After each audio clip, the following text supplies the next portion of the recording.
Welcome back for another episode of Rinks and Realities powered by the LI Sports Network. Travis Quigley here with Paul Trentini.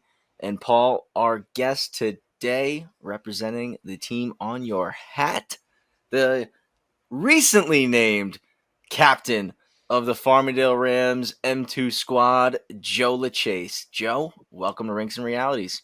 Thanks for having me on, guys. I appreciate it. I can't wait. So, Joe, like you said, recently named captain of the Rams. They're getting ready for their home opener this weekend at Northwell Ice. Just picked up a big win over Marist to start their season. But before we get into the current Rams, we're going to dial it way back with Joe to the beginning. So, Joe, take us through the start. What was it that made you fall in love with hockey, that got you into the game? Was there a potential person that impacted you in that respect? Just take us through the beginning of it all. Yeah, so my dad never played travel hockey, but he was more of like a schoolyard hockey guy. Played men's league growing up. And I guess when I was born around 2.5, he just threw me on the ice, said, skate. And I guess the rest was history. So from 2.5, and now I'm 22 going on 23. It's a long time to be on skates. So definitely say I learned to love it. And I learned to, I guess, be good at it to still keep going. So yeah, that's how it all started. Um, Developmental, I started with the Arrows from, I think, 5 or 6, whenever that starts. And then I stayed with the Arrows all till I was about 14. So that was young Joe. Now, you mentioned your dad real quick, and was he always as passionate at all your games as he is now? Because I see him at some of these Farmingdale games, and He he's gets not one to into sit it. in the stands. Like he Yeah, goes right behind the glass. right Usually behind he the was glass. with Mr. McCann. Shout Yep. out Mr. McCann, and like they were always, sometimes depending on the rink, they had a bev, and they were just having a good old time. Yeah, I mean, so he actually coached me from 6 all the way to 14, and he was, I guess, the more old school type of coach. Like I remember it, the mites and squirts would get the early 6:30, 7:30 slots. And Oh yeah. if I ever came out flat, my God. So he was a firefighter. So I guess in the fire academy, they'd spray you with the hose. This guy would go behind my neck and drench me with ice cold water to wake me up. He's like, "You gotta wake up! You gotta wake up!" I'm like, "Oh my God!" And then it would get me moving. So and it started from then, screaming on the bench, but all in good faith, of course. And then, like you said, now behind the net with Johnny's dad, and he's the man too. Johnny's dad matches his energy as well as Eric Immel's dad. It's the three of them. Sometimes O'Donnell's dad goes there too, and it's just either they get a bev at whatever rank at nationals. They were cooked. They were loving the run just as much as we were because they were going there drinking and just hanging out behind the board. So he gets into it, banging the glass, giving me pep talks in the car like I'm 6 years old again. But it takes me back to the days where like he was coaching me and driving me all these long ways. So I never take it for granted, of course, even though he sounds repetitive and this and that. I'm like, Dad, you told me this 9,000 times, but like I said, it's just you're never really going to get these memories back. So I love it for him. Totally. And one, the igloo was a special place because it's one of Special those place. few spots where like the bar is perfectly sandwiched between the two rinks. You don't got to walk up any stairs. You don't got to deal with none of that nonsense. It's just in and out. Grab your bev. The glass is right there for the quad of dads that want Yep. to Yep. have a cold beverage and cheer on the Rams. And It's that's actually why the igloo was constructed very well for that purpose. perfectly. It's actually so funny because I remember we had, we actually got a very good schedule when we went down there with like time wise, nothing too early, nothing too late. So I remember I think we had like I want to say maybe like 4 o'clock game. I forgot which game it was. So, we get there for round two. This guy calls me around like 12:30 and he's like, "What are you doing?" I was like, "Nothing. We just had like our pregame meeting. Like, we got lunch, whatever." And he was like, "All right, I'm here already." I was like, "What?" He's like, "Yeah, I'm here with all the guys. We're getting ready for the game." I'm like what? And then of course, I get there, I'm doing warm ups like I'm stretching C4, water, Gatorade, any sort of just good things to put in your body. And I look in the windows and I'm seeing him just have fun with the guys, slugging them. And then during intermission, I'm in the locker room like banana, tangerine, water, this, that, and more beers for him. And by the time the day was done, I'm gassed. And he's just like, yep, I'm ready to stay. If you want to stay and watch the other games, I'm like, listen, that's what you want, though. You want them to have as much fun as we are. So Oh if yeah. that's what they want to do, by all means. Oh yeah. That was the place to do it. I mean, like Yeah. my dad was, involved forever. I mean, when Yeah. I was a kid, like coached me, only assistant coach for me for, I want to say like mites. Didn't do it for long, assistant wise. My brother did it a little bit longer. I want to say up until he was Right. like peewees. But for us, it was big. He started the summer program for us, the Long Island Yes. Surf, I and we remember would do the that. summer tournaments. And it got to he did it with me up until I was like 16 years old. I want to say we did it for a while, but like by the time I got to 12, I was sick of it. I was like, I don't want to deal with you anymore, Dad. Like, Yeah. I don't want you to just be my dad. I don't want you to be my coach. Like, it's just chill. Like, we're good. Like, get out of here. Yeah. Get So for somebody else some, behind the bench. yeah, Put me on a right. different team. Like, we're good, man. Yeah, we We don't would need it just anymore. beef. We're just going at each other like this. And it was pretty bad sometimes. I'm Other sure. times it was Yeah. pretty good because, I. like you said, he would just like light a fire under me, and it was like, Mm-hmm. I probably was playing like shit, and he would just like light me up, and I'm like, and then it was just like, all right, fuck you, Dad. I'm gonna fucking go score, and then I'd go score. and then he's all happy again. Yeah, and then he's all happy, Yeah. and I'm like, fuck you, Dad. He's like, Yeah, you did this to no, me. fuck you. He's like, fuck you. You could have done that earlier. He's like, why didn't you fucking do that shit 10 minutes ago? That's great. He's That's like, you don't great. I mean, mean, he's like, you don't, I guess, like, you know what I mean? Like you were saying earlier, the whole point was like, you don't need me to fire you up. You can fire yourself up. You just got to right. find it within yourself. Basically, yeah. I mean, I know some people prefer it like that, like you said, with like at a certain point, it's like, Dad, no more. But for me, I guess I didn't really know any better, and I figured all coaches were like that. So by the time I got, like a regular coach on the bench, I was like, I come off the ice from bad shift, and I'm like looking behind me, I'm like waiting for him to like Waiting for the spray cold water on water. my neck, yeah, and I'm like, oh, it's not coming, and I was like, oh, it's a little different with this guy. So yeah, no, everybody's different though. Listen, I loved his time, and I love my time with the other coaches. So Oh, it's yeah, hockey at man. the end of the day. Absolutely. So you talked briefly, you started up with the Arrows. Any other organizations that you played with throughout Yeah, the yeah. the I youth just hockey didn't want to journey? keep. Yeah, I didn't want to keep going because I felt like I was already off script. But after my 13th year with the Arrows, I went to GNY Stars in Coney Island for 14s, and I did all the way to my first year of 18s, which was probably the best move I ever made. Um, yeah, for youth, considering at the end of the day, it was tier two, and when I was with the Arrows, it also was tier two. But the quality of coaches we had there was awesome. I mean, three of my coaches four, I'm sorry, played at Cortland, which was SUNYAC. Um, one of them had a nice stint in juniors in the Null and whatever, and he ended up going to U of A and then URI. I still keep good contact with him today, Dylan Balsamo. And then finally, my 18th year, I had Sean O'Brien, which he really paved the way for me the rest of the way, kind of opening up my eyes to like past youth hockey. He had a son who played Apple Core. I forgot what birth year he was exactly, but just introducing me to that, because we all know hockey, it's a complicated route. It's not like any other sport where you go to high school and then if you're good enough, you go play in college. There's more to it. So thankfully, as soon as I got there, they started, training me like I was already preparing to go play juniors. And by the time I was ready, they had me fully prepared for it. So for a tier two organization, like, you give your flowers for sure. Yeah, I wanna make a point and ask a question about the Stars, but I do want to say, like, to your point about going and mostly having to go the junior route if you want to play at the NCAA level, or even the highest levels of club. It's I always say it to people, like, think of hockey at the NCAA level and compare it to basketball or soccer. Like Right. basketball, you have 380 something Division One programs, Mm, X amount of players on the roster, or even soccer's a better example because the soccer roster is typically closer in size to a hockey roster, right. Right. about 30 or so players. You still have 300 plus soccer programs at the NCAA one level. That's just at NCAA one.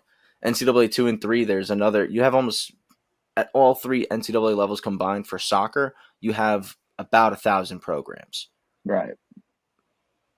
Hockey, NCAA one, there's 60.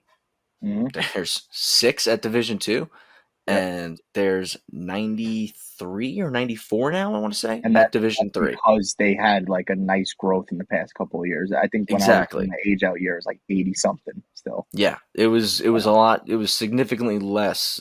When I you mean, were there, yeah. yeah, Right. I aged out in 2018, so I mean, it was significantly less then. So it's like, Yeah. you're right. There's been a lot of growth since then, but it 100% just it shows.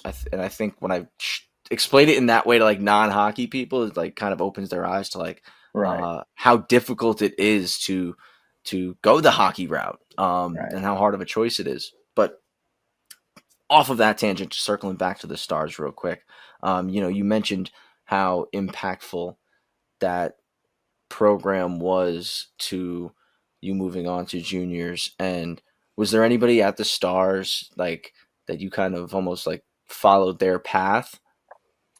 Yeah. So I think you played with him, John O'Brien. Love Um, Obi. Great yeah, guy. he Great yeah, guy he he for the I don't know bravest where. FDNY now. Yep, bravest. Yep. I was texting him the other day.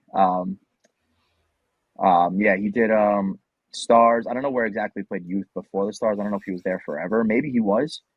I I want only to got say to he know him. was a I Right. want to say he was a Stars for life Yeah. kid. So the fact that he even got to EHL after that was impressive.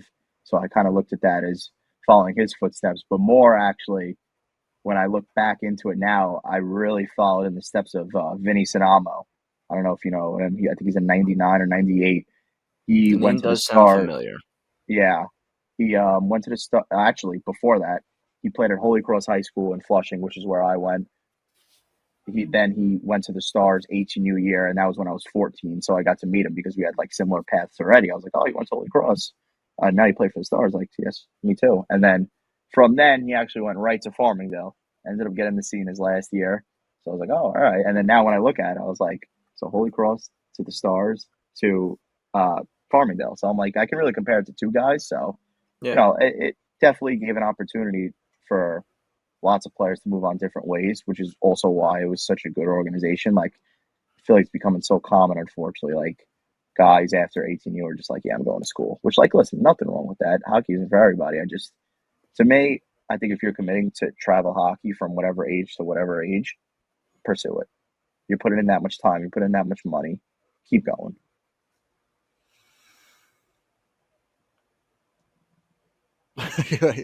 Oh, you wanted me to say something? I mean, um, just from your experience with like you said, the whole following the people's path, like was there anybody on Farmingdale that you played with growing up that you like maybe didn't go with you to Apple Corps, but you played with on the Stars that you just now you find yourself together on Yeah. Farmingdale? Yeah. So, my stallmate, Tommy Smith, um, we actually played developmental arrows together from six to about we played our first year of Mike together, so eight, and then he went to Aviator from 8 years old all the way to juniors. Finished juniors playing for Aviator, and he's about 20 minutes away from my house, and he has a great family, so we always kept good contact with them, family friends type of thing, and always keep touch. Like, oh hey, like you still with Aviator this year? Yeah, I'm still there. Yeah, all right, blah blah blah. And then for juniors, it was obviously we're on a different schedule in college. Like we'd start last week of August and finish when you get knocked out of playoffs or however far you go around like March, April type of thing where schools go till about May. So a lot of the times when a bunch of my friends were still away at school, I was like, oh, Schmitty's done. And he's 10 minutes away from my house. I was like, Schmitty, let's go to a Mets game. And we'd be there with no school. Nobody in the ballpark, so we kept very close then. And then now all of a sudden we both find our way here. Last year, Eric Emmel, same exact thing. I played developmental with him from 6 to he stayed with the Arrows all of his life. So we kept contact with them. And then I got here again. And I was like, we're back. And then I used to play against Duffy. I played against Quiggs for a little bit.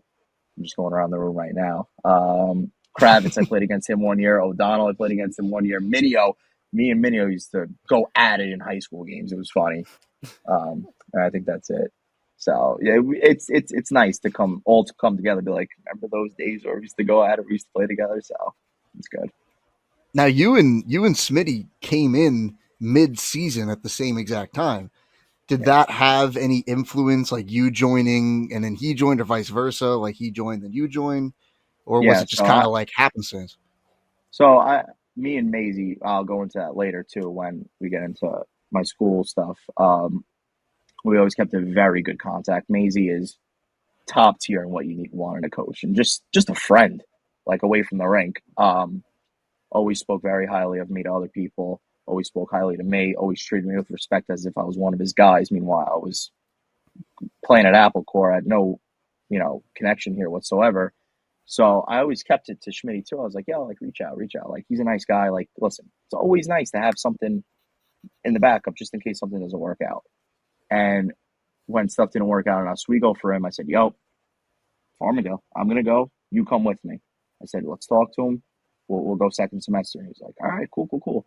So, our families talked. We all got on board. And then, but we're both here. Same exact day. I'll never forget that day. First practice here. It felt weird, but, we both felt welcome from the start. Yeah, I don't know if you remember, but I was at the time Rin was doing the documentary, and I was the Yep. one who was like asking all the questions, and like you Smitty, and like I think it was Luke. oh my Judge. God, our good buddy, I can't believe I forgot him, Judge. Yeah. Luke Judge, a former LISN employee. But I remember Judge. interviewing you guys. It was a fun time. But here, look at that, full circle again. Now I'm back. I know, right? It was exciting, especially even for Luke too. I was actually I was better friends with Ronan because he was in 03, so I played a couple of years with him. Luke was always in 01, so I never got a chance to play with him. But we were family friends, so I was always by his house. And now the three of us coming together was very full circle. So yeah, Judge. The Judge boys have created a name for themselves in Long Beach hockey lore. I guess they're starting to in Rhode Island URI hockey lore. I know, now. right? Yeah. But so Apple Corps, the New York Apple Corps, the beloved New York Apple Corps. Let's talk about that. You played 3 years there. I mean, you spent a long time there. Your entire junior career. So talk us through, the process of how you ended up at Apple Corps, what that decision was like, and, what your experience was like playing there. Yeah. So, like I said before, I was getting prepped to play juniors when I was already at the Star. So once my 18U year rolled around, I really had to make a decision. Like that was my senior year. I had a really good season to where that it was more in the cards to go play juniors. And I was like, listen, if I want to keep playing and make a run at this, why not? Like, sky's the limit at this point. So, and like I said, I was already being accustomed to practices, video meetings, the way they treat you. So I was like, I can get easily adjusted and whatnot. So my coach's son, Sean O'Brien's son, played at Apple Corps the last 2 years before that. And he was like, listen, I know the coach, reach out. I don't want to do it. You reach out yourself, introduce yourself, because we played EJ split season. We were going up there for a championship game that weekend. So I was like, okay, why not? It doesn't hurt to shoot an email.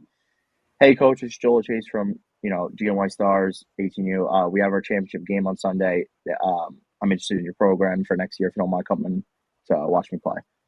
No answer. I ended up having a 6-point night, and I was just like, I remember getting off the ice and looking at my phone, no answer. I was like, oof, can't believe you missed that game. So fast forward, this is actually the toughest part. This was 2020. So it was my senior year of high school, and our 18U team was like a super team. We had a lot of 01s, which for 18U, you got to remember, a lot of the teams just keep the lower age because for 18U, the higher age goes to school already. Yep. So the fact that we had a lot of O1s made our team that much better. So we were one in the state, ninth in the country that year. We had a great shot at going to nationals in California. It got canceled because of COVID, literally the day before we were supposed to leave. So that still to this day, it hurts. And I was like, wow. So reality set in quick. No more hockey, no more scouts. Like, because I think I was going to talk to a couple of teams up in Buffalo for juniors too. So I had to make a decision. I was honestly fully set on going to University of Delaware to do sports medicine and probably play Option 1. I was talking to the coach Todd over there. Until one day in May, I was literally registering for classes or registering for the school, and my phone starts ringing. I'm like, all right, who's this? He was like, hey, Joe, this is Coach, blah, blah, blah. Like, I was at that game. I'm reading your email, and we want to invite you to camp in August. And I was just like, whoa. So I sat down with my parents, and at that time, the whole world was shut down. Nobody knew of anything. So my mom was like, listen, we don't want to pay however much it is for you to stay home and do virtual classes for Delaware. So why not take a shot at it? My dad was on board with it as well. He loves watching me play. So I was like, okay, yeah, sure, I'll go. So went to camp, had a really good camp, and this was the COVID year. So this was the drop down effect. Borders were closed in Canada. Um, so it was going like BC to USHL to Null, however it went. So we had a Oh lot of yeah. NCDC kids on our team, Yep. and I was just like, wow, like this is a step up from tier two. Um, had an okay season. I was mainly like a fourth line guy, but I was playing 3 years up, so I really didn't put too much stock into it. I put more. It was a development year. I got health bombed the one time, so I was like, I Just stop you real quick. Who was the coach that year Mike that, Lazzara. that brought you in? Okay, He's at Quinnipiac now. He's director of player development or something like that. that's awesome. So yeah, so he brought me in. He did right by me. Always played me. Because a lot of these coaches nowadays they're throwing their youngest guys in the press box. What is that doing? Or They're not they're getting or their they're like promising you the world, and then you get there, and it's and like right, this is right, not what I was told it's gonna be. correct. And it's just like you're wasting time. And Yeah. then it leads to you going to USP or the NA3. Like I wanted to stick in the EHL because especially when I got there, I'm not the type to really. I mean, of course, like I always wanted to move up, but I was like, I'm happy here. I'm more than fine with playing 3 years in the EHL and eventually working my way to the top of my team and then getting a Division 3 commitment and calling it a day.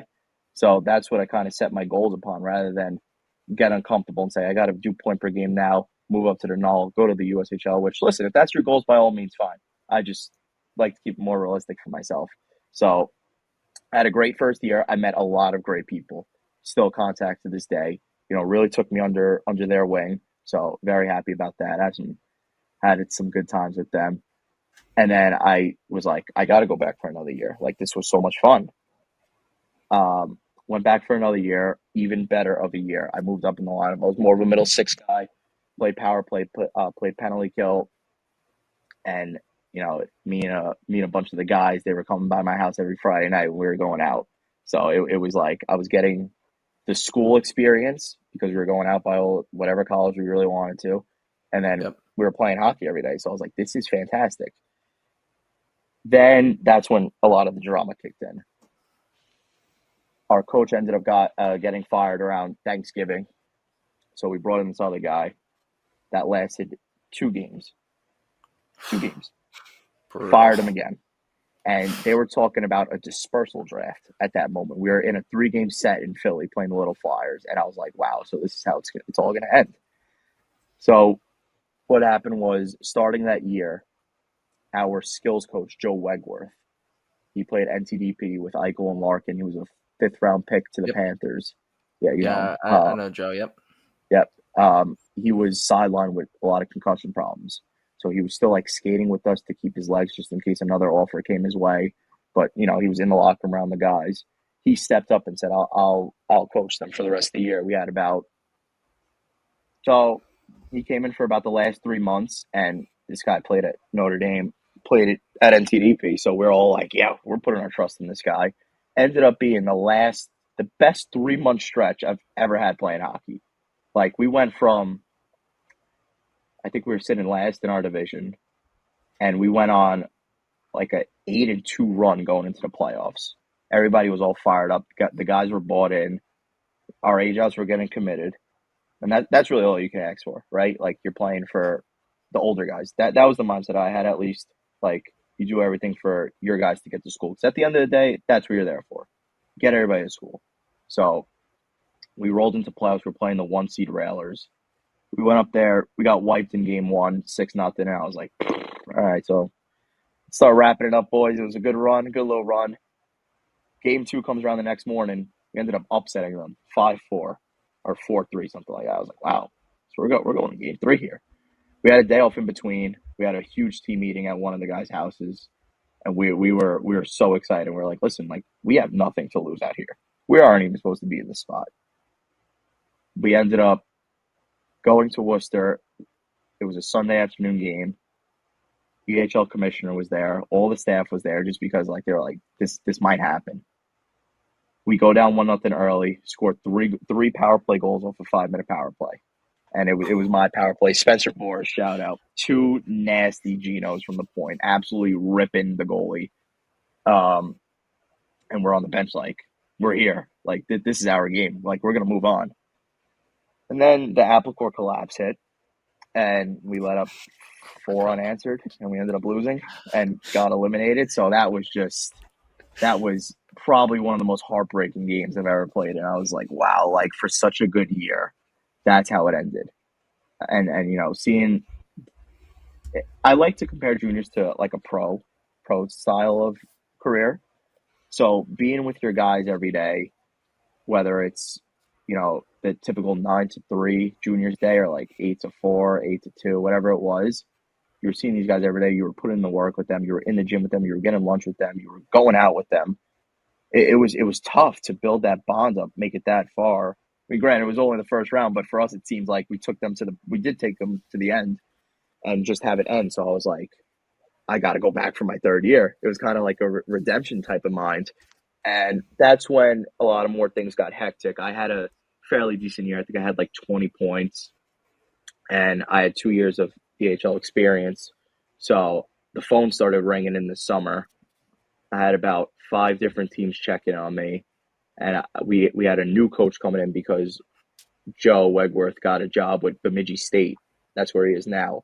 And listen, nobody could blame him. Like, Absolutely, yeah. we were like, yeah, go for it, absolutely, like shoot for the stars. So we had a new guy, Lenny Caglione, came in, and he was kind of like, listen, like, well, you know, we're gonna build it around you, but like, I need you to be the cornerstone. I was like, and that's kind of like how I am as a person. Like my youth teams, I played for 2 of them.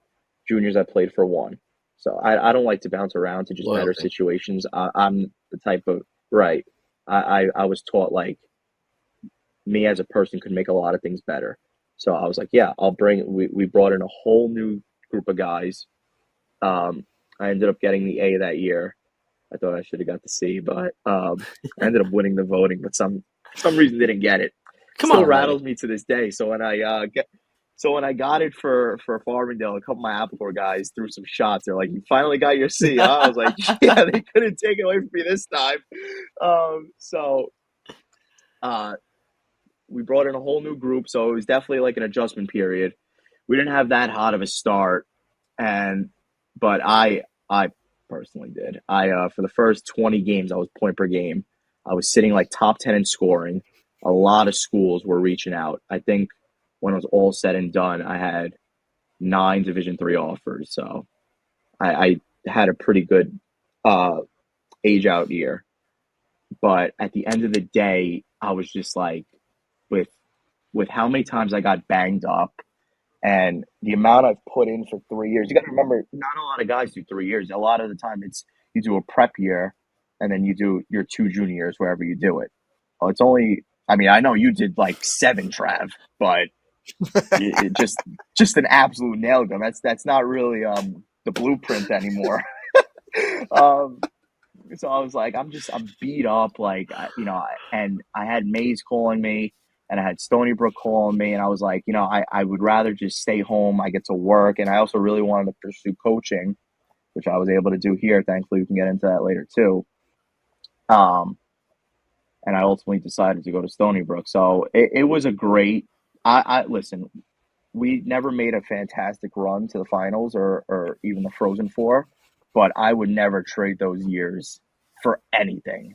Like it was a job, but it was a fun job. And in the moment, we were all complaining like, oh, like I can't wait to go to school and get my life together. And all my friends are at, like I had a buddy in University of Tampa, and my other buddy was at LSU, and they're all sending me videos on a Saturday night of them at these parties, and I'm just like, wow, like would have been nice to really go to school. But when it was all said and done, we were just like, why did we ever just wish that? So I don't want to say we took it for granted, but I would Oh, kill to go back. So it was juniors is the great best. time. Why do you think I played 6 years of it? Like, come on, guy. I wish I could do 6 years, but I truly think my body would I, be I think broken by that's. now. I mean, I think that's part of why I feel the way I do now at 28. But like, I Probably. mean, I. Why you can't Yeah, sleep on yeah, your right yeah. side anymore? Like, listen, I mean, my 2 years, I did 2 years for Apple Corps when they were at Long Beach, and I was 15 and Right. 16 at that time. And I mean, like, That's that's like, crazy. it molded me into a man when I was still in high school. I was in the locker room with And that was the 20, biggest thing. 21 year olds, and it's like, whoa, this Right. is, I've never seen that before. What's going on here? Yeah, what are you guys talking about? Whoa, this is way different. I was just coming from a bantam locker room. Who, huh? What's What going is on? that? you know? So it's like way different. Huge learning experience, big gap, but it was like I always look back, it's like the best thing that ever happened to me. And like, I mean, to your loyalty point, I mean, I bounced around a bunch, but in a way I was kind of loyal to Apple Corps because I made my way back eventually. And when I Made your way back. when All I roads played in lead the home. EHL that year, for me, like I think it was interesting what you said. It was like when you were at a place you felt comfortable and you liked it, and that was it. Whereas like I remember I was always the way I always kind of took it was like, and this relates to how you felt when the original Apple Corps coach called you. It was like I always felt like when I got into the off season, I had a good year. It's like, all right, who's gonna call? And then it was like I got that call, and it was like, who's selling me the best, and it was like I was comfortable Yeah. with like it almost feeling like I'm in the fucking Price is Right and I'm having a bidding war for myself, like, but yeah, Definitely an it's ego like, pump. and it's like you're telling me this, I'm gonna be this, I'm gonna be that, and it's like, it always was like, this is fire, like this is great. And I remember like, It gave you a taste of like an NHL free agency for yeah, for yeah, 25 steps exactly. And then I below. But remembered, I'm like, this is fucking tier 3 juniors. What am I doing? yeah. But I remember when I got the call from the Apple Corps EHL coach. It was Bill Salengo. And Bill Okay. was Bill might have been one of the top 3, 5 hockey coaches' minds I've been around in my life. He was incredible. And it's kind of like, I guess, drama, like you said. When we were 2 weeks of training camp. We just played our home opener, hard fought battle. We lose 3-2. And we're in the locker room after the game. Everyone's a little down. We're like, damn, like we should have won that game, like first game of the year, home opener. He comes in and then Santini's in there.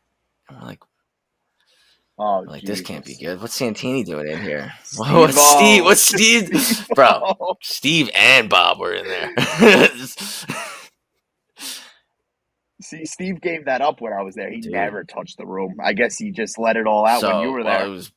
it was Bill coming in, letting us know, hey guys, it's been great being your coach for the last 3 weeks. But I just got the call to be Oh, the head coach at Castleton, and I got to take it. wow. Yeah. So it was like, whoa, what the fuck just happened? Like it's kind of same thing. Like, what the fuck? Like, we just played our first game, and now it's like, Yeah. huh? Like you recruited us all here, like called us all summer, like what is going on right now? Like, what the fuck? It What's was just going like a on? fucking. Yeah. And then like we brought in Graham Johnson, who at the time he was building up his coaching career, and That that's who my coach's son had, and he always spoke yeah. very So highly about Graham him. and I didn't have the best relationship. I I think it was more just like I didn't see eye to eye with his philosophy. his style of happens, play, right? his the way he wanted to play, Fair. stuff like that. I think that was just we didn't. It's not like we combated or butted heads or like had a hatred for each other or anything like that. It was just like didn't see eye to eye on how to play. But and that's not to say he buried me in the lineup. He played me a ton, like gave me a lot of power play chances, but it was just wasn't. And Yeah, the yeah, and connection wasn't even there. when like I had asked for a trade that year, and even despite all that, he was like very gracious and was like tried. But it again more drama for this isn't about me, it's about you. More drama for off the call, but a bunch of shit happened. I end up on the couch for like 3 weeks, and he lets me back on the team, and we Oh go on a wow. run. We were the 7 seed in playoffs, similar to you. We sneak in, go on like an 8-2 run at the end, 7 seed in playoffs, and we got the Oilers, the OG Oilers, who became the Rough Riders. I think Oh, yeah. Connecticut, So right, I right. think they were the Rough Riders They by the time they yeah. stunk when I was there. But so Yeah. the OG Connecticut Oilers, big rivalry, and we pump them in the first game. Pump them on the road in their barn, beat them like 6-1. Rolling into game 2, pump them again. I break my arm, break my humerus, so I'm out. We got little flyers like next weekend in round 2. So we take the bus trip out there, and we're all like, dude, little flyers that year lost like 3 games in the regular season. We're like, before we left, we're like, all right, let's stock up the 30s, put them in the fridge so they're ready when we get home. Yep. We got swept. We got home from Philly, and it was like, all right, boys, all night, let's go. We're good. We're cooking tonight. Yeah, those are usually how those like end Oh of the my year gosh. party goes. Mine was fun Oh. that second year. That year we lost to Worcester, and it was very emotional, not for nothing, because we had it, like we had them on the Oh ropes. yeah.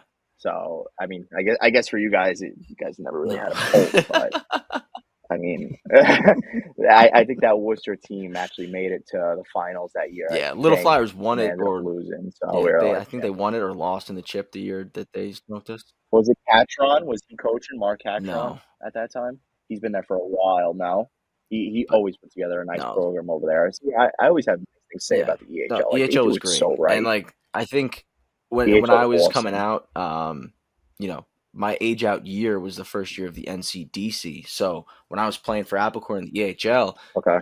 everybody, like especially the 97s, we all were like, especially if you were having a good year in the EHL, everybody was like, NCDC is my last ticket to try to get D1. Like this is going to be my Right. last ticket to try to, get there. I have to do what I can to, and that was kind of my thought process when I was asking for the trade. I was like, I asked to go to the Rockets because I didn't want to go far from home.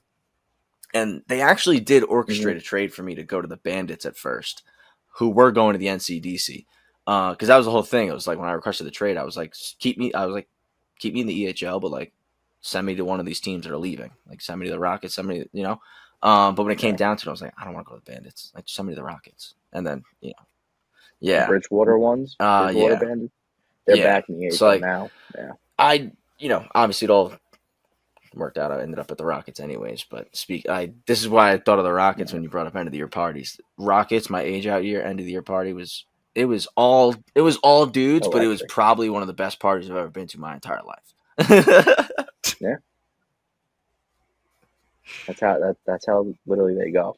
And you're just like in that one night you like just Yeah. recap the And it's whole like the year. last And you time can sit it's there the for last time you hours and see some hours doing it. guys. The last time. Forever. Literally. That end of the year party is the last time I see half those guys probably Yeah. for the rest of my life.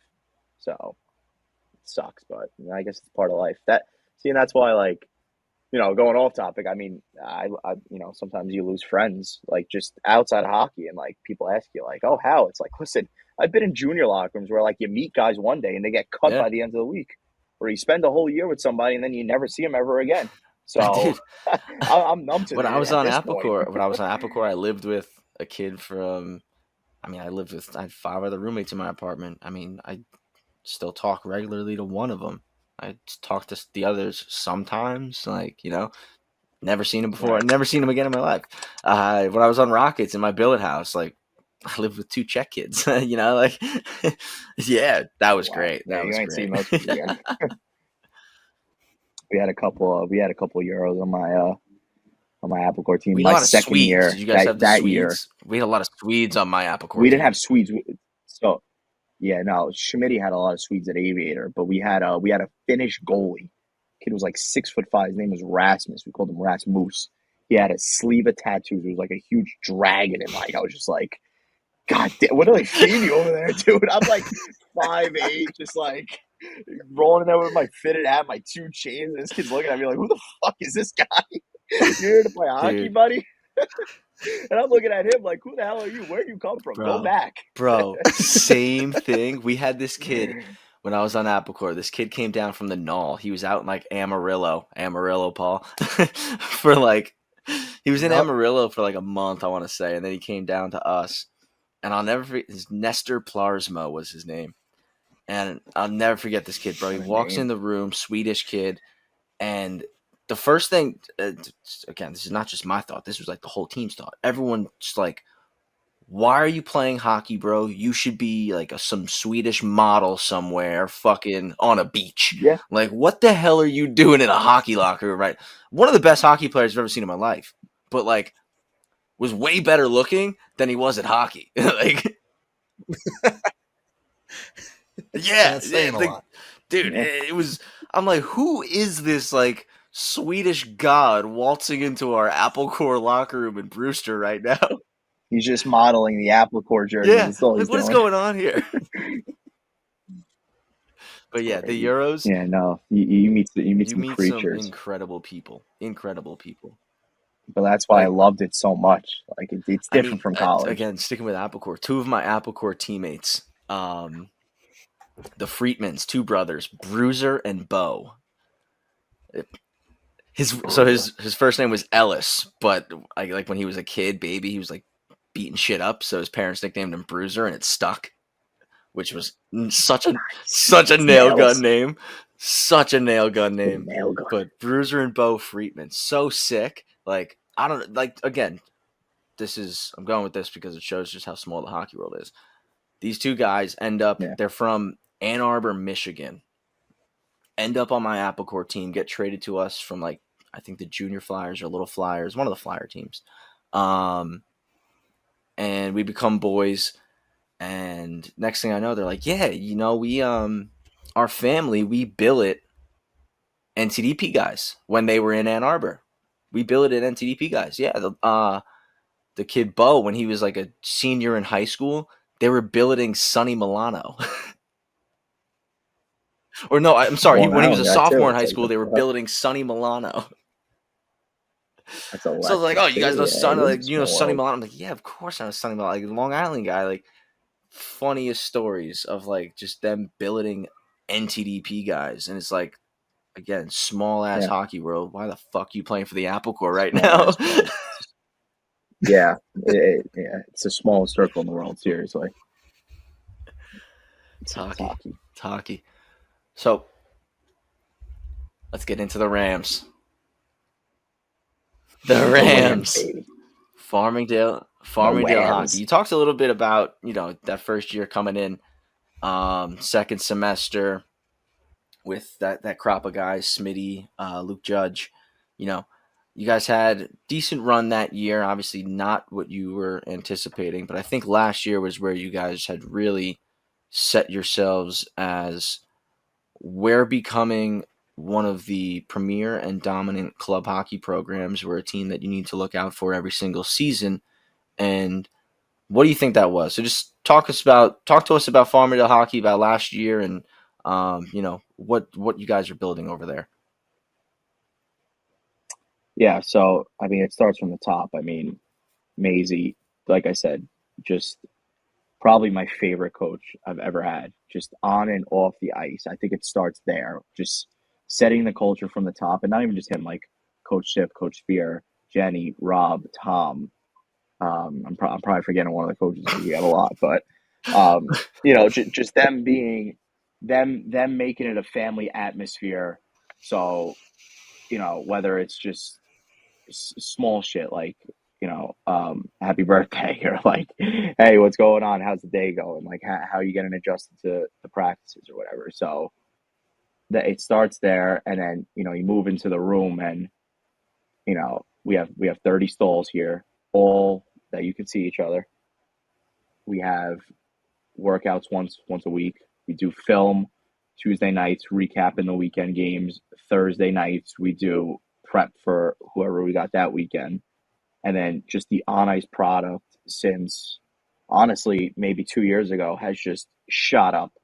Like the amount of guys that are playing juniors and saying, like, kind of like me, that were just like, hey, I just kind of want to come home and just stay home, save money, make money, play at a good competitive program that's home.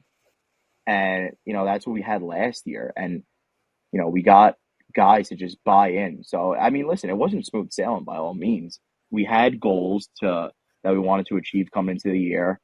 We were like iffy throughout the year, but like, listen, I think this is where the leaders came into the room, which like, listen, I remember, I think it was Bonnie's. They came in here and wiped us like 6-0 on a Friday night. And, by all means, guys were just like, listen, like, that's who we're gonna have to beat to go far in nationals. Like, and we just lost 6-0. Like, we might be cooked.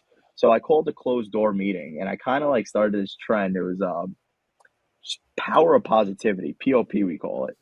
And what I meant by that was, especially for, it's a little different now with the Acha, but for AAU, I was like, think about it like this, guys. Every game we play is exhibition. Who cares about a ranking? You're gonna have to get through it. Most of the teams, when you're going through the route of becoming a champion anyways. So come into the games relaxed, learn something from each game, right? Learn something about your line mates, learn something about the other team, learn something about just how you prepare for a game. So from that moment on, we strung it together for a while. Then we went down to Georgia. And that's where the wheels came off the bus. Right? We go down to Georgia. We're like, all right, like this is one verse.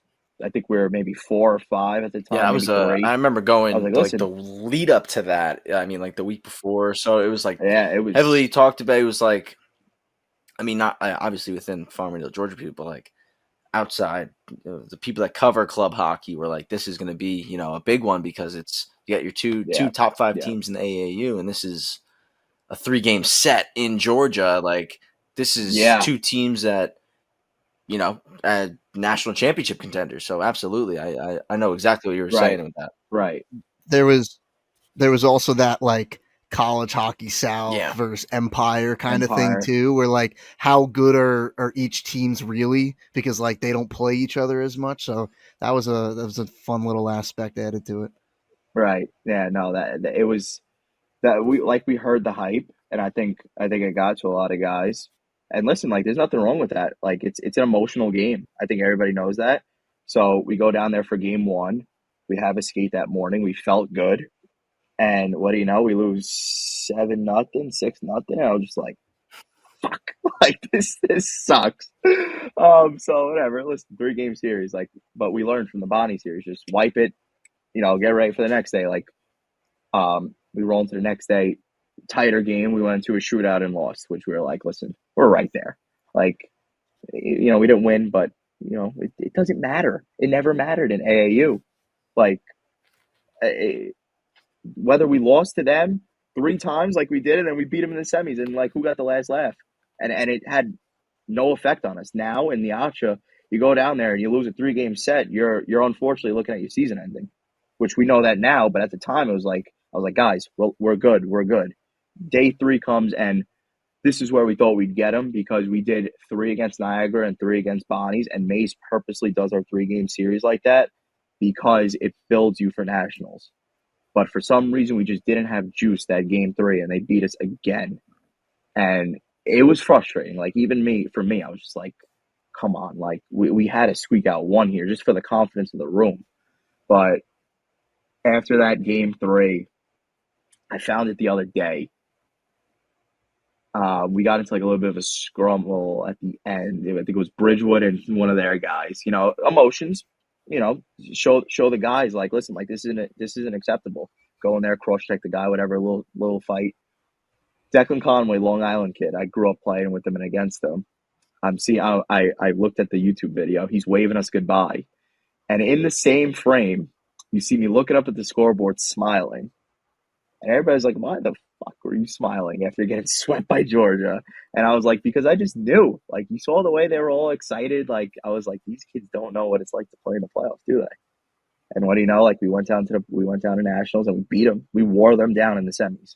So, it just and that was kind of the message we pushed for the rest of the year. Like, we got back to Long Island. I was like, listen, yeah, we got swept, but as I'm saying for the ninth time, it doesn't matter.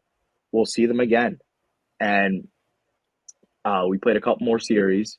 I'm only going on this. I'm really breaking it down like not game by game, but like series by series, because like each series meant something different for us. So the morale of the room again after Georgia was all time low, and even for me, like I said, I was like, damn, this sucks. But you just knew like it was going to reach another high point.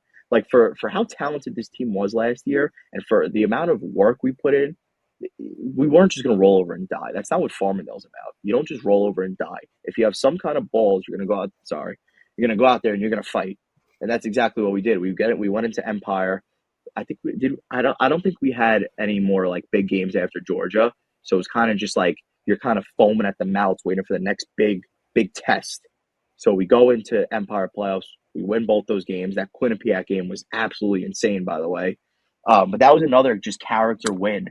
We said it before. I think we played them our last regular season game here, and then we played them in the semis. We said, listen, you're probably not going to beat a team 5 times in a year, especially for Quinnipiac. They weren't bad. They're a competitive team. They fight, they battle. So we're like, when we win the 5 times in a row, that's going to say a lot about our room. And each game got closer and closer. Like I think that was the game Kronkowski won it with like 50 seconds left at Northwell, the last game. And then when we went to Empire playoffs, it was back and forth. Like I think Umbro scored with like 6 minutes to go, shorthanded. And I'm like, oh no, like this isn't the game we wanted to lose. But again, came back, we fought, we tied the game, we went in the room and we said, yo, like we win this game, we're winning this, and then we're gonna go to nationals, we're gonna make a statement. And OD won it for us. So beat Delaware the next day, and that was when we got back on board. Like we were like, okay, like now everybody going to nationals starts at 0. Like it's about what you do down there. We looked at our schedule, we knew we had the best pool, and and it's funny because I think Dan K called our pool the pool of death. Was that, Paul? You would know. Was our pool the pool of death? It was whenever, because you were the 5, right? So yes, being we're the 5, 5, you have the 4 South 5, Carolina. and like Right. That's just brutal. The 4-5 is just tough. Well, we knew we could have. We knew we were going to beat South Carolina. We knew we were going to beat Delaware. We knew we were going to beat Bama. So that kind of gave us a high in the room. Like going to nationals, this room was at an all-time high. And for other teams that are looking at a schedule, they're like, they just lost to Georgia 3 times. Like these guys have no chance. So we went down there with kind of a purpose. And going back to Travis, your original question, talking about what we're building here, it's just about the nails of the program. Seriously, it's about getting kicked in the face and how you're going to stand back up. And I think, like, I get chills talking about it. Like that is what defines you as a hockey player. Like take the shots and go back in for more. And Mays is a state trooper, so that's where he gets it from. And it's a mentality like that is contagious to a room. And we had 30 guys in here. Even our scratches had the same exact mentality. Like, we're going to be rooting for you guys in the stands. For crying out loud, I think Husey almost fought Riggins after we scored in overtime. Husey was a scratch. So I was like, that's a guy that's for the boys. So, yeah, we went down to nationals. Purpose. That was our whole thing. Purpose, power, positivity, and we're going to get it done. And I said it on the Dan K podcast. I said, I think this is our year. And then he asked me some question. He was like, the other intern from College Hockey South, he was like, is it going to be an upset if you guys beat South Carolina? I looked at him and I was like, buddy, we know we beat them already. Like, just move on. We're thinking about our Final Four matchups. So I was gonna say, obviously Empire, as you mentioned, Quinnipiac, tough game. Yeah, I'm No, jumping. I'm you're sorry. good. You're Just good. stop me You whenever. mentioned Quinnipiac, tough game. Delaware, I thought that was a pretty tough, close game too for a while. They Yeah. really kept it tight, and then you guys found a way to pull away in the third, that final 10. Yeah. But after beating Delaware in the championship for the Empire, did that kind of, and then you see the pools get announced. Did it give you confidence seeing the layout, seeing, okay, we got Delaware first, we just had them, let's get them out of the way, Alabama in the middle, and then kind of, I guess, knowing in the back of your mind that South Carolina game is going to be that win and in game? Yeah. So the way Mays likes to play us is thankfully, we're blessed, not like a lot of other teams, that we have 4 deep lines. We got 4 lines who can move out there. So the whole year, and even with these 3-game series, we're prepared for 4 lines deep, and we're all going to go and play the same exact style hockey. We're going to wear you down. We're going to wear you down. And what we seen in that Delaware championship game was, they held on. Listen, that was not an easy game by all means.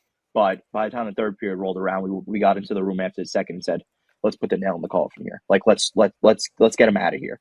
Because you let a team like that stick around, that's when you get upset, right? So we're like, let's see what we're made of here. Let's play championship hockey here. And that's exactly what we did. We went out there, we pumped, I think, 4, Conk hit the Michie, and then that was it. They had nothing else. And then we moved on to Bama. We're like, we played them the year before. It was sort of the same roster, maybe a few ads. It was, we're just like, we never overlooked anybody. So I guess when I was talking about South Carolina, that was just the mentality and the ego getting in the way. But we never ever overlooked everybody. Like, thankfully, the way Nationals was spaced was you went into your game, you did whatever pre-scout you had to do, you played, you rested up, and you prepared for the next day. And I loved every second of it. It was kind of like, I don't even want to say it's a pro style because pros don't even do that. But you had to have a pro mindset to be able to succeed in that tournament. So after we beat Delaware in the finals, we knew what we had to do to beat them in nationals. That was, I think we pumped them 6-1, 6-0. Yeah, you guys definitely, you had a good game. It was I know you had. Yeah, we beat them pretty good. I don't want to pump your tires too 2. much. You had 2 in that one. But yeah. I mean, that one was was a lucky good though. game. Paulie's just like a That little one was lucky. turnaround But listen, from the throw the puck on corner, net. Things ramps off happen. his skate and goes top shelf. And I'm looking at him like, what the hell was that? I think I'll Somas never- was like right in front of you there, and he got a perfect no, video of great. it. I looked at him. I started laughing. Listen, I'll never knock somebody for throwing a puck on net. Seriously, unless it's like a 2-on-0, by all means, like pass the damn puck. But like throwing a puck on net like that, you never know. I've been on the other side of that so many times where I'm just like, Dude, just throw it at the net. Happened to But, me in the championship game. I'm humming back. Freshman year, I'm humming back. Snoo versus St. A's rivalry. Back checking hard, 3-on-2. Kid like peels off. Gretzky curl throws one in the middle off my skate and in. I'm like, fuck. See what I mean? So don't chirp me. So don't chirp me. I'm like, damn. Yeah, no, that's bad. So, we had goals like that going against Delaware. So like, all right, good, easy game, nothing crazy. Alabama, same type of thing. Actually, that game was kind of tight for a little bit. I think we went into the room up 1-0, and same thing against Delaware in the Empire. I was like, guys, we're not letting them ruin our season. Like, put the clamps on them, seriously. So we went out there, put the clamps on them, whatever. And then it was South Carolina. It was that Friday game, which is, I like to say, it is your quarterfinal game, even though there's only a semis in nationals. Was. I mean, because as I said earlier, it was winning in. The way the script goes, right. The way the script usually goes is you play the 2 highest seeds the last day of pool play. So it goes quarterfinals, semis, finals. So that's what we were prepared for. Like, listen, like, we know what we have to do, and we're confident in our team. And special teams won us that game for sure. I mean, I don't want to pump me and Johnny's tires, but I think we gave him like 6 power plays, and I was just like, oh my God. And I remember calling a meeting that night or the night before, and I was like, listen, we watched their power play, and that is probably the nicest power play I've ever seen in my life. And what do you know? We go out there. I think they scored their first 2 power plays. Marvin, he's a great player, and Riggins is a great player. Both their goals were power play goals that game. Yeah, were power play goals, say, exactly. Again, this is off the top of my head, but I want to say in their 3 games at nationals, they scored like 8 power play goals. It was ridiculous. That's what I'm saying. It's just their 5-man unit was just that good. The way they moved the puck, and they all got guys with high resumes. Like Marvin came from Caesars 18s, and Riggins had a stint in DC. Like it's guys who ran power plays before. It's guys who played with better players. So I was like, all right, we got our hands full. So let's try and stay out of the box. That didn't happen. But what was good, why I say special teams also won us that game, was our power play scored as well. I think Keller's was a power play, and I think Duffy's was a power play. I could be wrong. I'm not sure. But and then I don't know if you remember, but Kells took that boarding call with 3 minutes to go. And I kind of looked down the bench when I was stepping on the ice for the penalty kill, and I seen like guys' faces, like they were like 3 minutes to go, you know, win an in situation against probably the best power play in the league. And I looked at Johnny, I was like, we're gonna do it. Like we're killing at it like a 95% clip the whole year. It was crazy. I was like, we're gonna kill this penalty and we're gonna go and win this game. And he was like, you're fucking right, we are. So I was like, okay, cool. A minute and a half goes in of just constant pressure. Frank was amazing in front of that net. He had, I think, 3 sticks that, three that broke it up because they tried their down low bump to the middle that he wouldn't let through. I ate one. I think my old buddy Carson Scove ripped me in the ankle. I played Apple Core with him my second year. And then Johnny ate one. I forgot who ripped it. I think it was, I don't know. But we were dying out there. And whistle blows. There's a 30 seconds left, or like 45 seconds left. We're getting off the ice. And Mays like looks at us and he goes, and I'm like, what? He's like, stay. I was like, stay. He's like, go. I was like, oh, okay, we're going. I was like, Johnny, we're staying. He's like, all right, we're staying. So we ended up killing the penalty. And then we ended up getting hemmed in for like an extra minute, even with 5-on-5. And finally, I think they called like player in the crease. I don't know, but bless that ref. I was like, yeah, player in the crease, out of the zone, get me off the ice. So we get off the ice.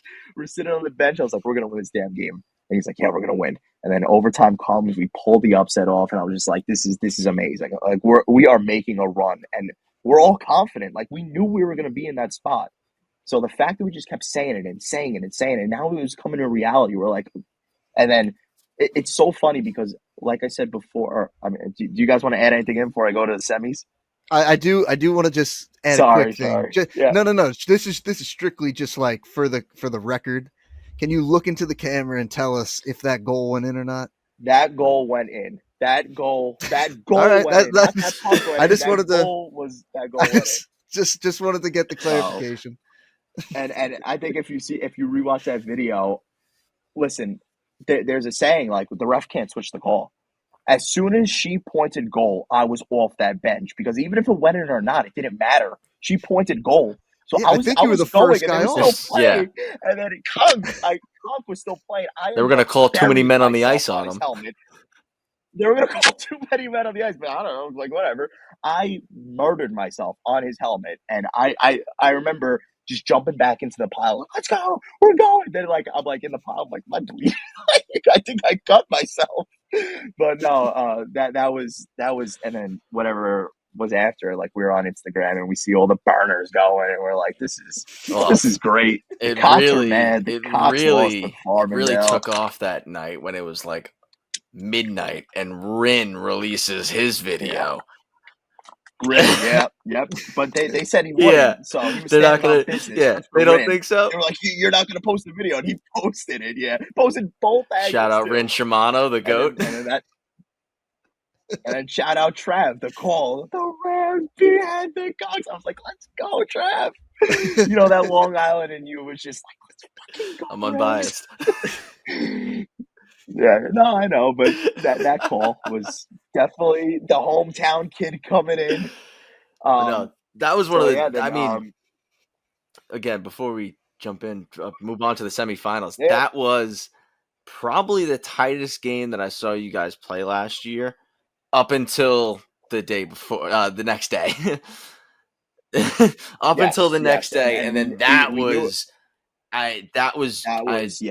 bar for bar. I thought, I mean, the most complete game that I saw you guys play last season, top to bottom, handling the adversity, creating your own opportunities, and And then I mean, even almost when it was looking like the chips were kind of falling out of your favor, just snatching them back and saying, "Fuck you, it's ours."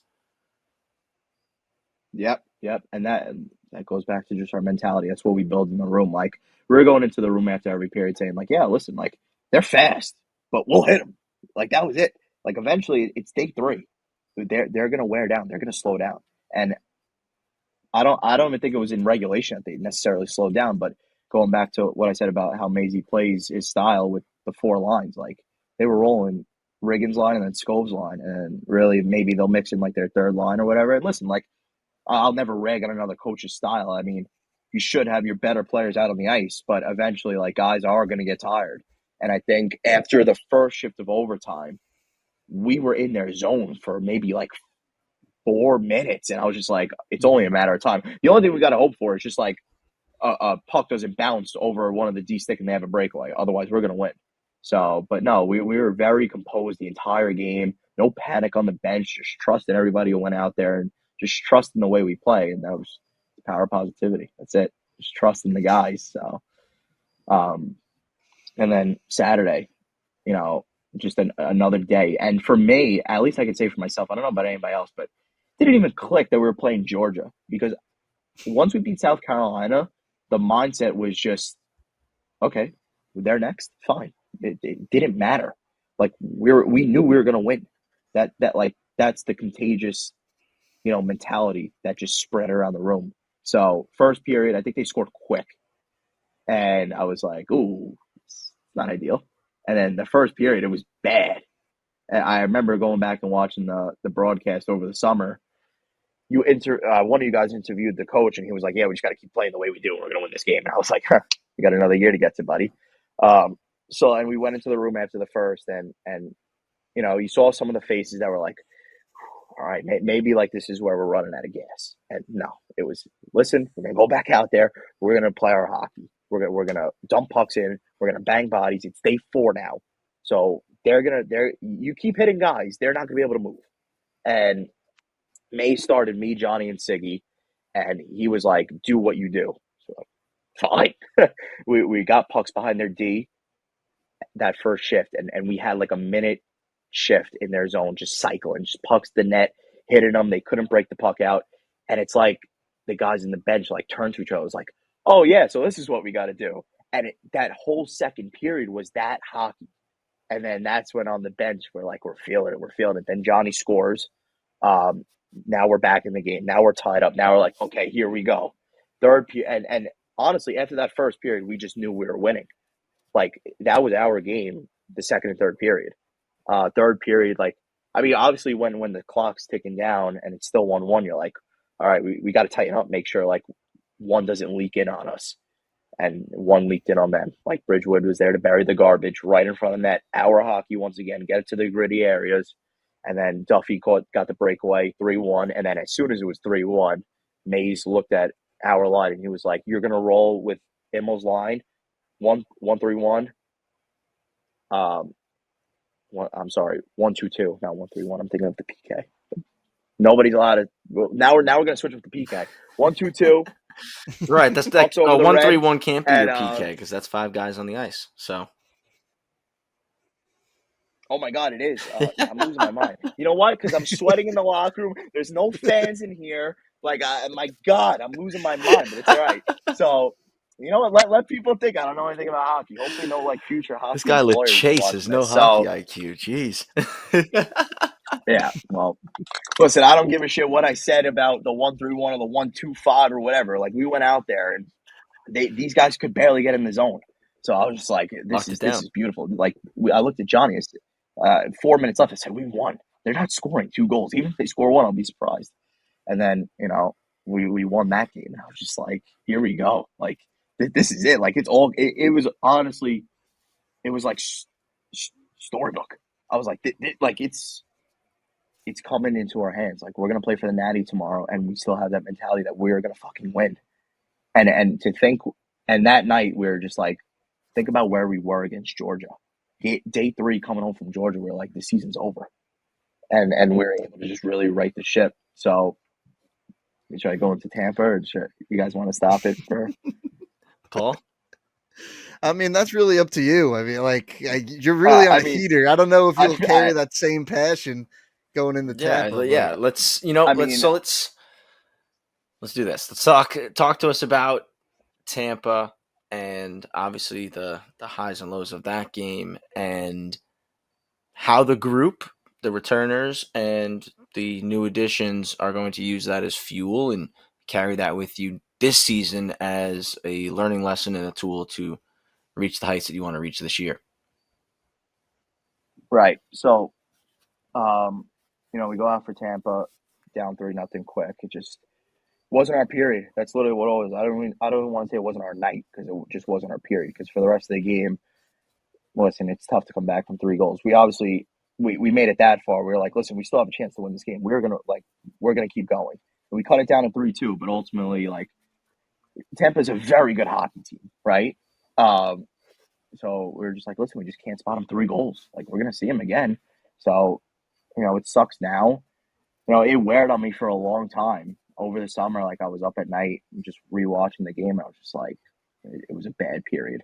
And like, going back to juniors, I guess it's a little different because I'm still able to see these guys. Like, I seen Johnny over the summer, Emil over the summer, Rotan. So it's not like they move away forever, but like, these guys are moving on to the real world after college hockey. So I guess that's why it hit a little bit different. I was like, damn, like, your last ever game, we had a chance to win it for you, and we didn't. So immediately from the start, I honestly wasn't like happy with how I played here my first 2 years or my year and a half here. So I was like, listen, I am gonna like that probably the best thing for me was losing that game because I was in the gym all summer and I was skating, I was like working to get back to like how I was. So and for everybody else it's just like, all right, yeah, we're gonna come back and we're gonna finish this.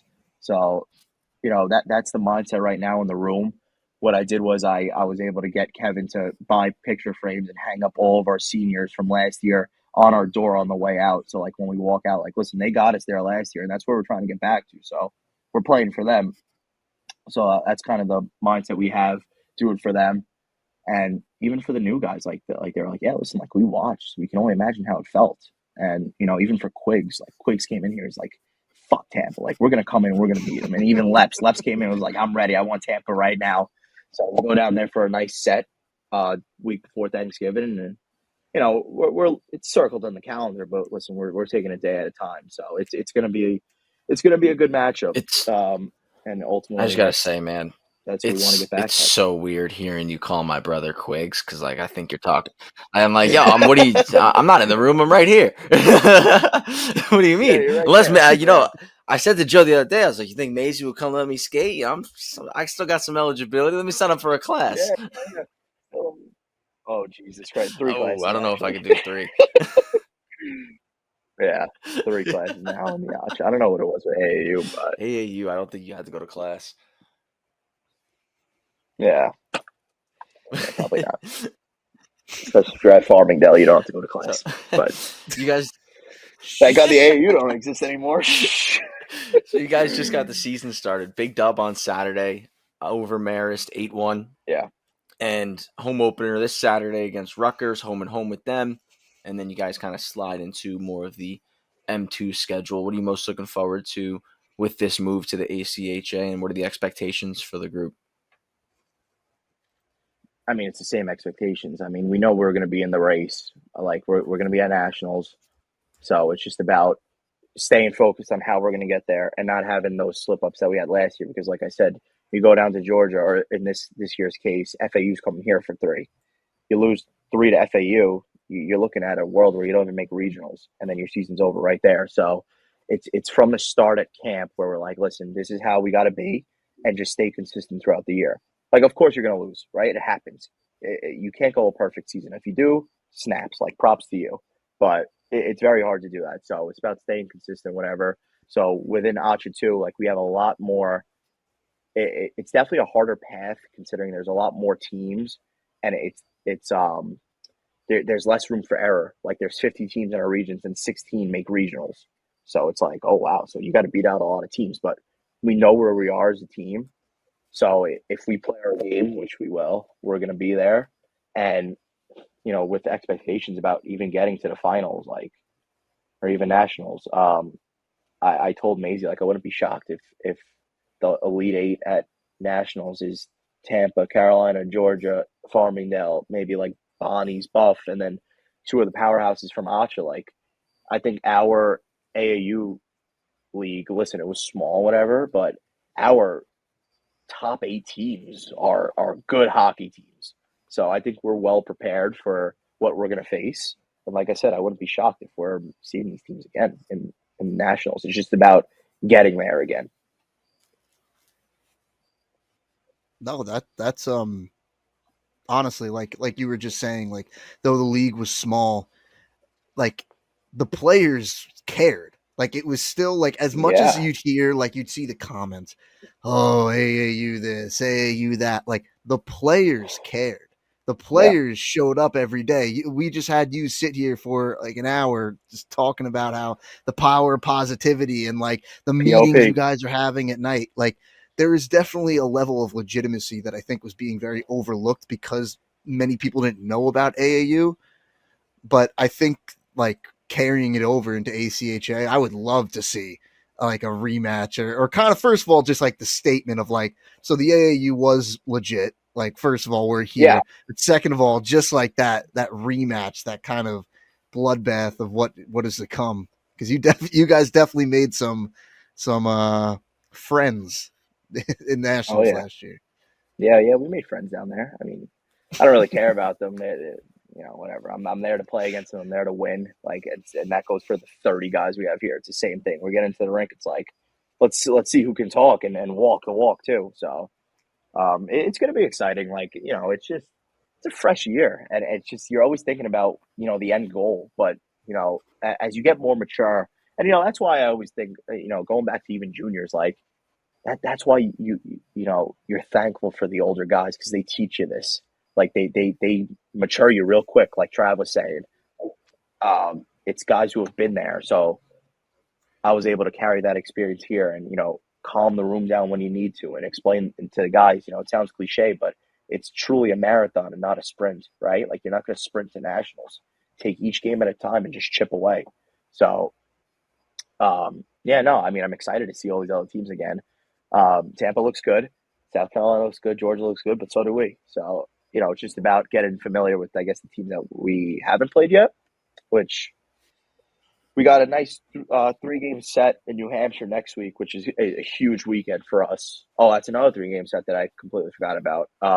We're going up to play St. A's, and then the next day we're going over to Keene State, and then we're on the way home, we're hitting Quinnipiac. So, eyes are on a sweep, but we're going to take each game at a time there.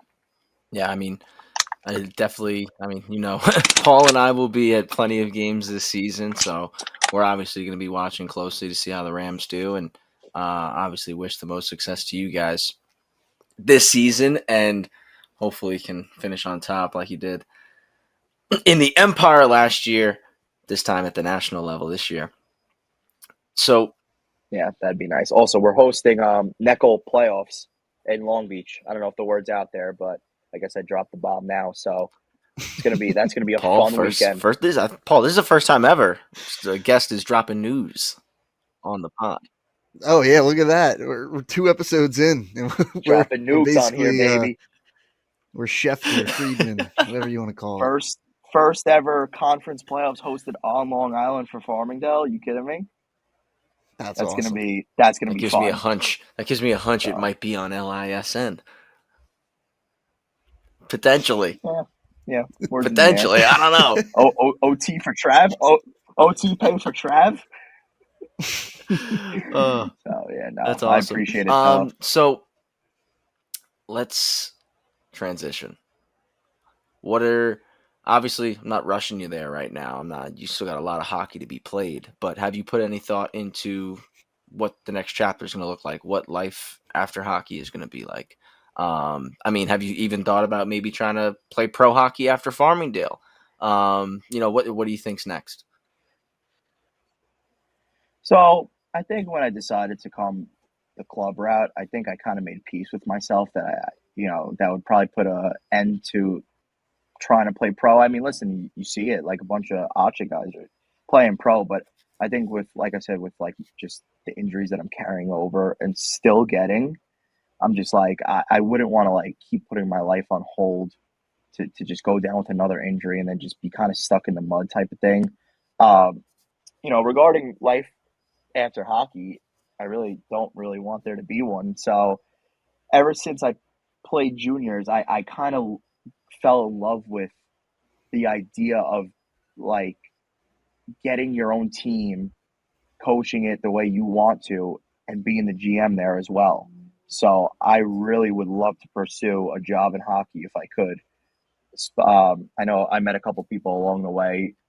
Shout out Mark Bernard. He's the GM of the Rockford Ice Hogs in the AHL. I played with his son Jackson, probably the best goalie I ever played with. I sat down with Mark a few times, and he's like, "Listen, like I'm gonna help you out. So whenever you're ready, give me a call." So, I have that, of course. Also, another reason why I wanted to come home and play college, I got an awesome gig coaching 16U PAL with Robbie Hare. He Yep. used to do the goals.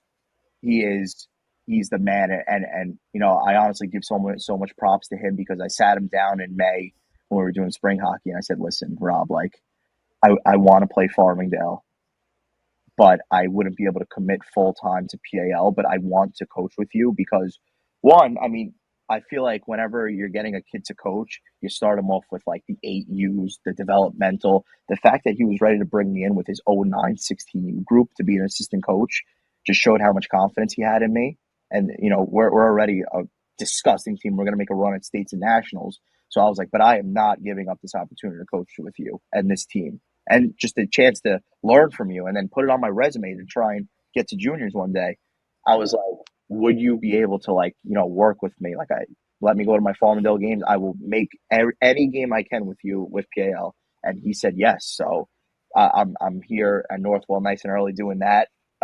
So hopefully in the future this leads me to getting my own team and then maybe hopefully college and then just keep moving up the ranks. But otherwise, I'm a city kid. I took all the city jobs, or city tests. So just waiting for them to call me. I just want to finish out at Farmville and kind of see like where I'm at next. Wow.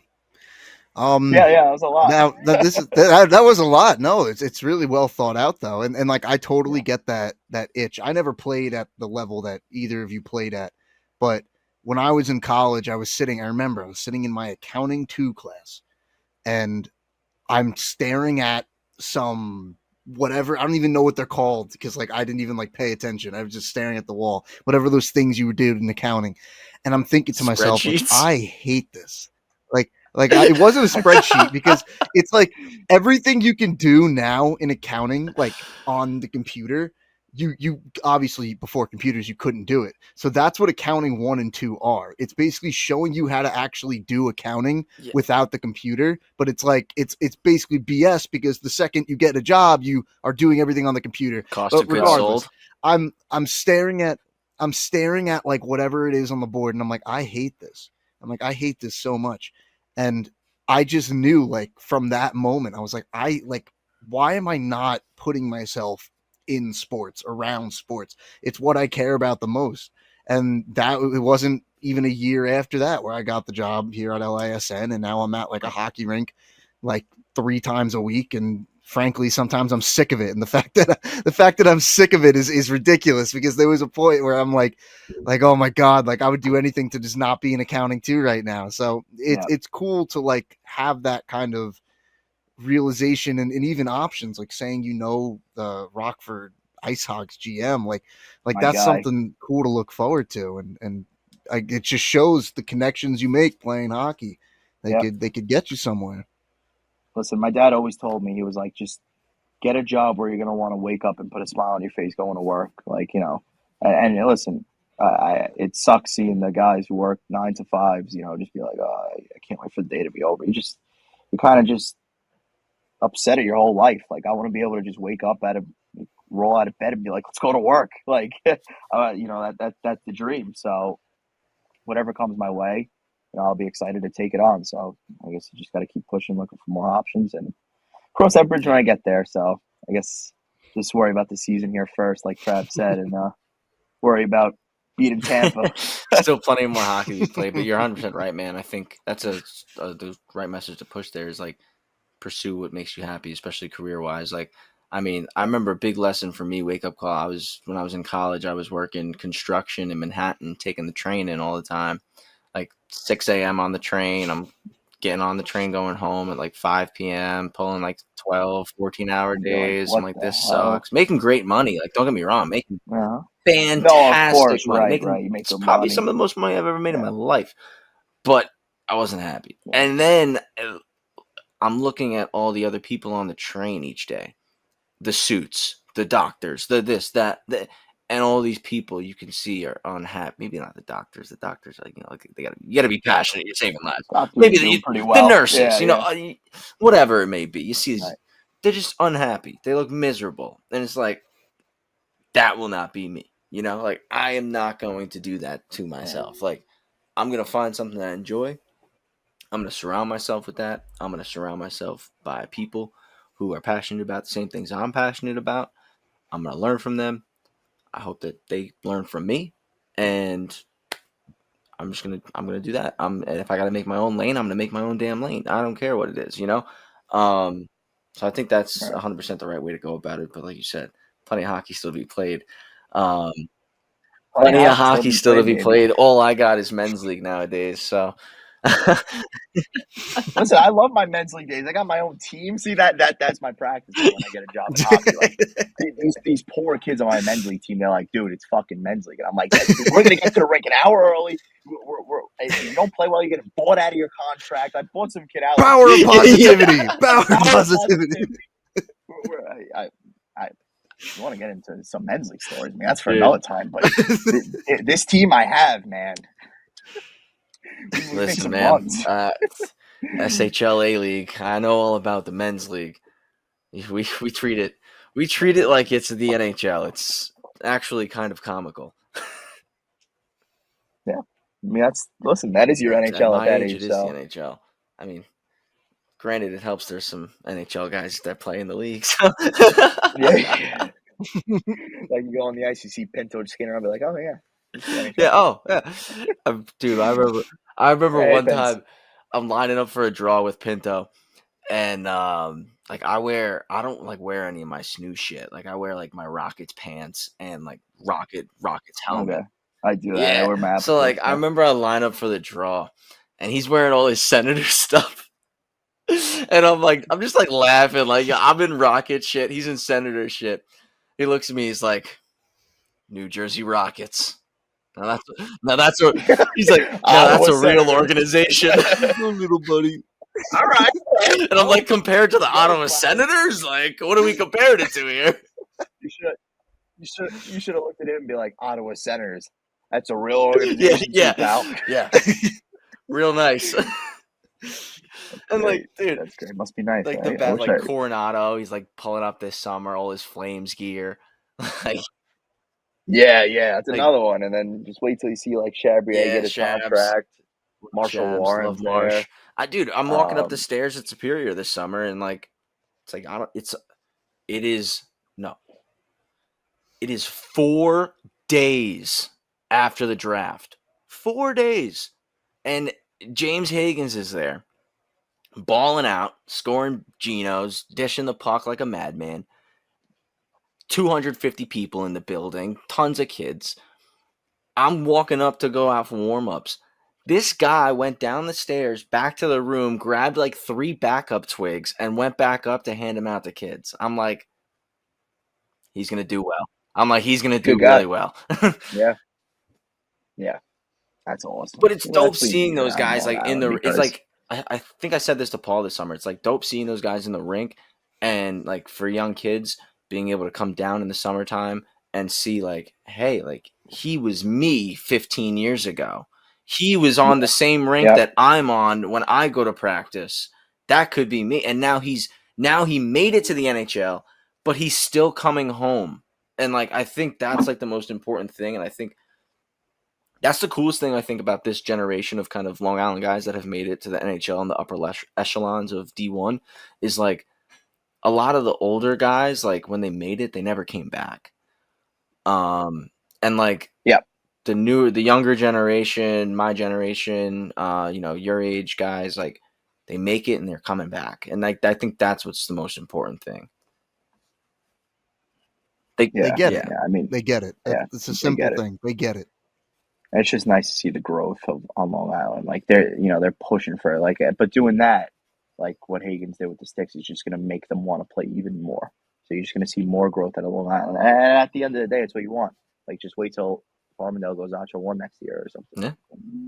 I was like, and then eventually Division 1. Yeah, I don't know about that far, but but yeah, it's it is nice seeing the growth on Long Island like that. This is what we envisioned Yeah. years ago, right? Like remember when Rinks was Yeah. Twin Rinks at first, Yep. Northwell, and now it's like wow, like with that facility, like we gotta be good, and now I mean, I remember when that was a patch of grass. growing. Like, I remember when that was just a patch of grass. exactly. Like, and I remember when the Arrows were a tier 2 program. Now they're a tier 1 program. You grew up playing for the Arrows as a Yep. tier 2 program. Now they're, you know what I mean? So it's like, see it like you Right. said, the growth has been tremendous. Guys coming up from AAA, AA, no matter what it is. There's a lot of talent here. We're a hotbed, you know.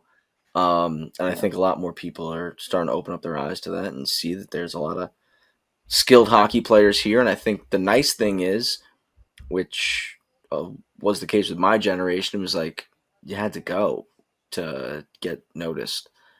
You don't really have to do that as much anymore. People are starting to come to us a lot more, No. and that's great to see. And like you said, it just speaks to the talent growth and the talent pool that we have here. It is. It's a good time. Good time to be It on is. Long So Island. speaking of hockey players on Long Island, for those listening, what piece of advice would you offer them, Joe? Like, our audience, a lot of club guys, a lot of high school guys, middle school kids, that are pursuing their dreams of being a hockey player or, getting ready for that next step and trying to figure out how to either stay in the game or pursue that next chapter. What piece of advice would you offer out to them? Probably my best piece of advice that I still live by is just like setting your goals high and just doing whatever you can to get past the obstacles in front of you, right? Like I was a tier 2 kid that, slim to none chance to even move on to play at a decent level of juniors, right? I made it to the EHL from there. I did 3 years. I had a great career there.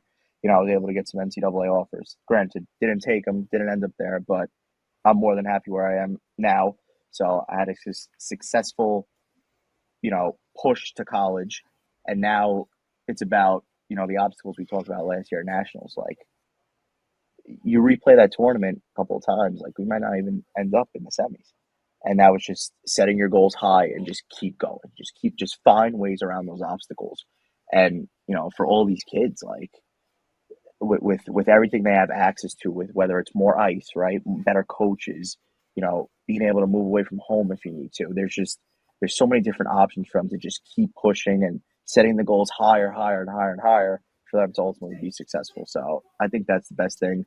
Mentality is huge. Trust in yourself. Put yourself around those who want you to be better. So I'm a firm believer in all those. Couldn't agree more, man. I think you put that perfectly. Like you said, belief in yourself, and when you have a dream, no matter what it is, pursue it, man. Like just put the blinders on. Don't listen to the outside noise. Get after it. Just go. So the only person stopping you is you. 100%. 100%. I mean, I think so. Paul, you could probably agree with me on this. Like, I mean, and you even said it earlier, Paul. Like,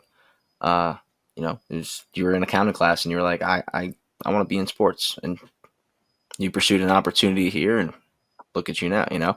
You've grown. You've grown. Yeah, I'm sitting on here with me. you. I mean, you could look at that as a win or a loss. But like.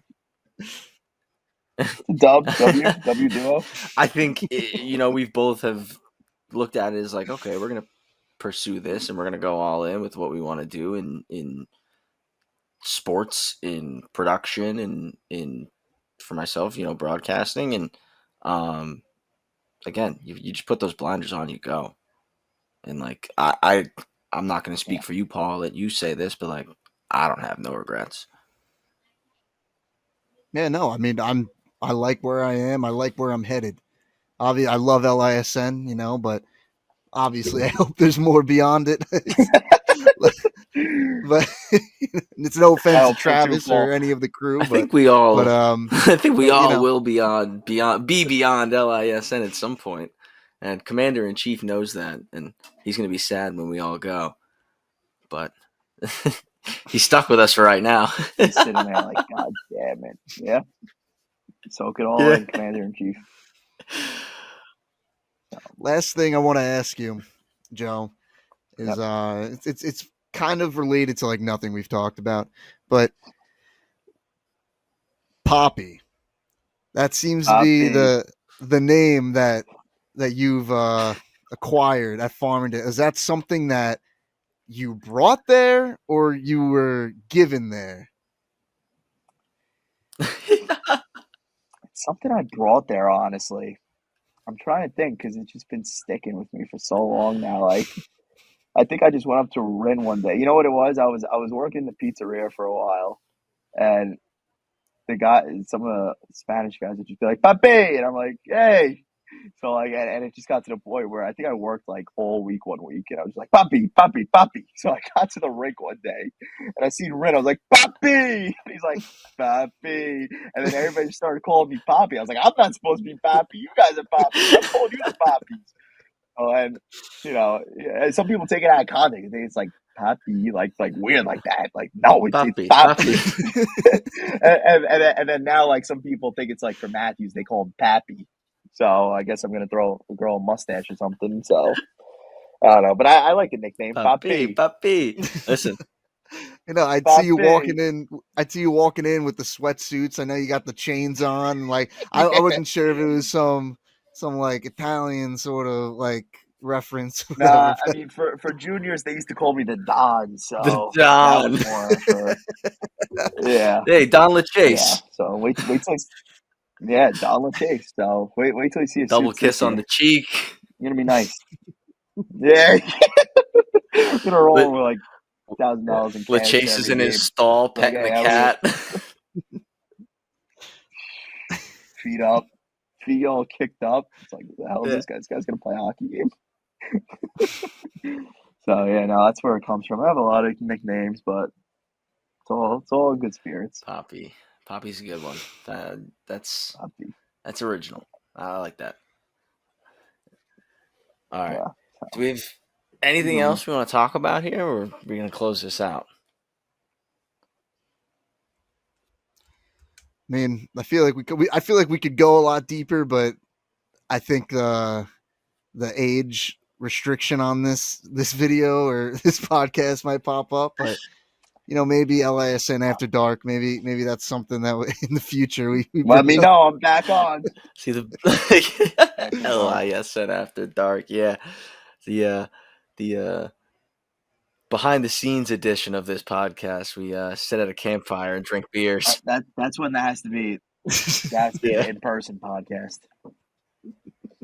So let me know. I'm hell there. yeah.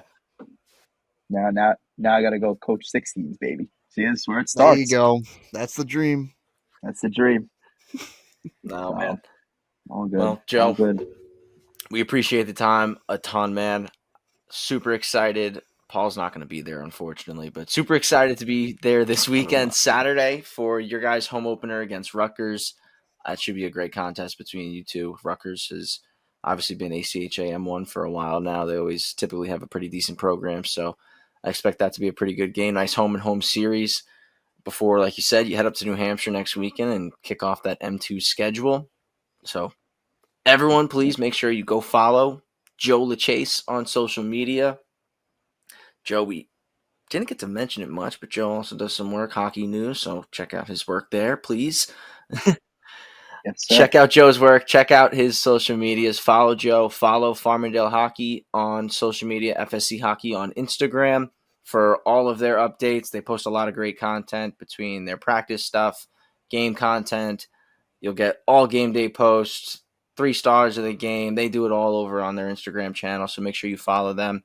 Follow LISN on Instagram, across all of our social media channels. Make sure you subscribe on YouTube.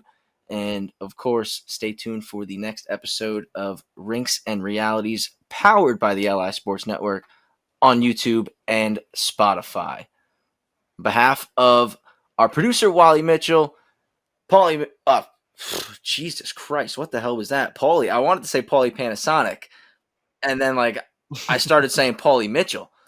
You caught that. All right. Fuck. Well, Paul Paul Trentini, Trentini. that's your name. Yep, that might be. Paul Trentini. And Joseph Thank you, Paul. LaChase. That's me. Thanks for having me on, guys. I appreciate it. Fun time. I'm Oh, Travis time. Quigley. Thank you all so much. And, of course, we'll see you next time on Rinks and Realities, powered by the LI Sports Network.